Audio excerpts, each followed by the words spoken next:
between collective guilt and individual. Well, I don't want you to feel guilty. No, I don't. Yeah, and because I didn't do it. I think more black conservatives, but you benefited from it. You benefited from it, and you still benefit from it. Bill Maher brought on this woke rapper here. His name is Killer Mike. You know, amazing name, I guess. But, you know, he goes on Real Time with Bill Maher and just says the most ridiculous things about race relations and reparations, things like that. And it's just so ridiculous. And Bill Maher forced to shut him down here live on Real Time with Bill Maher. And, you know, I'm curious to see where this one's going to go. Let's go ahead and get into this clip here where Bill Maher has to shut down this woke rapper, you know, and his woke panel for their ridiculous rhetoric about reparations and race relations, things like that, here live on Real Time with Bill Maher. Let's check it out. Comment on my editorial that I just did about how there's a lot of materialism in music these days, and maybe it's not great for the kids. I think there's materialism in American society, period. We're just, musicians and artists a lot of times, in terms of when art becomes commerce, it's just a reflection of where society is. When you were talking about, you know, it used to be a lot of bitches and hoes and homophobia in there. Bitches, hoes, and homosexuals buy music. And at a certain point, the people who make music was like, it's not cool to keep saying this shit because they got better buying power than just the guys who are mad at home. And what you see now is the people on top of the charts are the Kendrick Lamars, the Drakes, the J. Coles, because society, what is it? Huey said, it's not the vanguard that moves the people, it's not the leadership, it's when the people are ready to move. So I think when I have arguments with Anaya, my 26-year-old daughter, I know that there's a change coming because of the way she views the world. So I think musicians and artists for commerce are going to adjust. But when it comes to money, we have an infatuation with money in this country.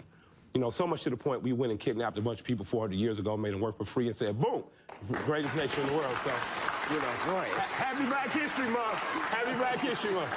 It's like a relationship fight. You never let it go. No, you can't. I'll tell you this. Speaking of money, you want to let it go. Prepare a reparations package for black people in this country. For people, and I'll tell you this. The leader of the Fed said something. Didn't I buy dinner last time? Yeah, you did. You did. Yeah, and the restaurant. That does not count. You did.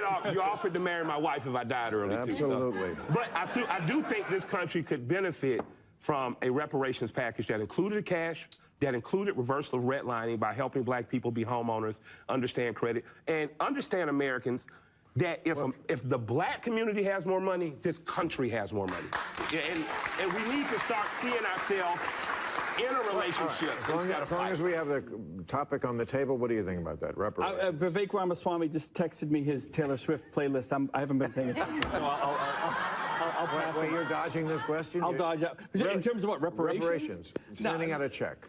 Someone's got to pay. No, I'm not for reparations. I'm not for that at all. At the end of the day, this country owes $34 trillion, and the government doesn't owe that money. You all owe that money. And also, don't be fooled. The money's got to come from somewhere. There's a difference between collective guilt and individual. Well, I don't want you to feel guilty. No, I don't. Yeah, and because I didn't do it. I think more black conservatives, but you benefited from it. You benefited from it, and you still benefit from it. Yes, that's true too. So my thing is just help spread the benefits. But you know, there are reparations that do go on in different ways. You know what's really sad about this? It's like, I don't think this guy Killer Mike is really a bad person, and I think a lot of these people, like, you know, I don't think Killer Mike is profiting off of this. So whenever someone is not, you know, going on Bill Maher's podcast or Real Time at Bill Maher, and they're not selling a book about how black people or minorities are just victims, you know, they can never achieve anything in life because America just hates black people, whatever. They're not profiting off it in some way.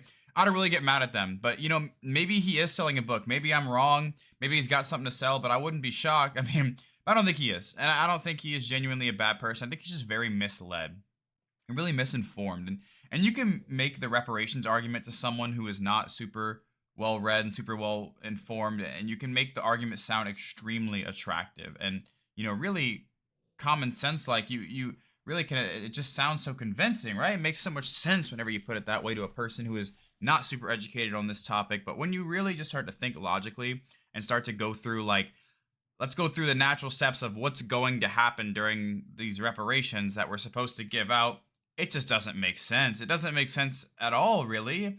And when you explain it to these people, they usually start to understand, because he seems like somewhat of a reasonable person. He just seems to be misled. But the problem is a lot of people don't even realize that we've had this argument so many times, and it's so damn old now that nobody even wants to explain this to someone. And look, I don't even really think it's our job to explain it anymore. I think there's so much misinformation out there. You can just go find the correct information, but I don't think people want to. Like, why would you want to go find information that dispels something that you've been living your life by for so long? And not only have you been living your life by it, but it gives you an out for being very mediocre in life. You know, this guy is obviously not mediocre by any means, but hasn't been, you know, not a failure or anything like that, but he can just say, oh, I'm black in America, and chalk it up. I'm not supposed to succeed in any way.